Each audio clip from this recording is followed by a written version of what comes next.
Комисијата за следење на обврските на земјите членки на Советот на Европа и така наречената мониторинг комисија денешниот состанок целосно го посвети на ситуацијата во Република Македонија, јавува Мија од Страсбур. Пред комисијата за затворени врати се обратиле двајцата членови од македонската собраниска делегација, пратениците Александар Николовски од ВМРО ДПМН и Рената Треневска-Десковска од СДСМ, кои потоа се воздржале од коментар за медиумите, почитувајќи го правилникот на комисијата. Тие само потврдиле дека делегацијата на мониторинг комисијата на Советот ќе ја посети Македонија во средината на февруари околу текот на подготовките на изборите. Одлучено е 20 члена делегација од Парламентарното собрание на Советот на Европа да го наблюдува изборниот процес. Теренската проверка на гласачите не е системско решение за ажурирање на избирачкиот список и може да се применува само во одредени случаи, но не и за целиот избирачки список, сметаат експертите од регионов што ги следат изборните процеси. Ажурирањето на избирачкиот список според нив е должност на институциите и треба да се прави на дневна основа, пишува Дневник.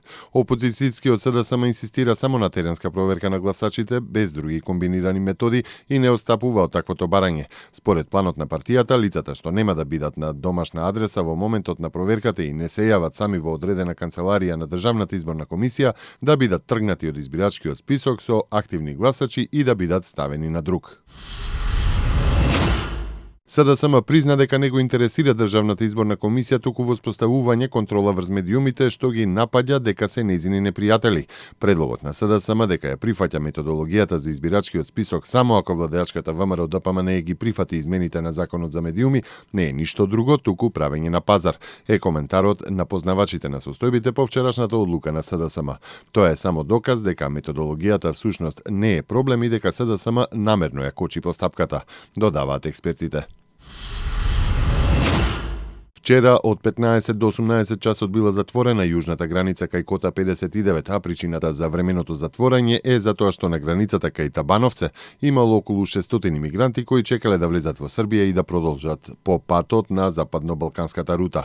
МВР информира дека по 18 часот вчера ситуацијата била редовна. Инаку вчера се издадени потврди за намера за барање на азил на вкупно 1404 странски државјани, а од почетокот на годинава такви потврди се издадени на над 48.300 бегалци. Пораст на кредитирањето на предпријатијата е забележано на пазарот во ноември 2015 година, соопштува Народната банка на Република Македонија. Во последниот извештај од Трезорот се наведува дека вкупните кредити во ноември се повисоки за 7,9%, што е над проекцијата во октомври за четвртиот квартал од 7,7%. Во извештајот стои и дека економијата имала порасти во третиот квартал во согласност со октомвриската проекција. Соединетите американски држави побарале помош од НАТО во борбите против исламската држава на Блискиот Исток, изјави генералниот секретар на алијансата Јенс Столтенберг. Тој потенцираше дека Вашингтон барал разузнувачки авиони Авакс. Добивме барање од САД да ги поддржиме напорите на коалицијата и да помогнеме со разузнувачки авиони Авакс. Моментно го разгледуваме барањето, истакна Столтенберг на пресконференција.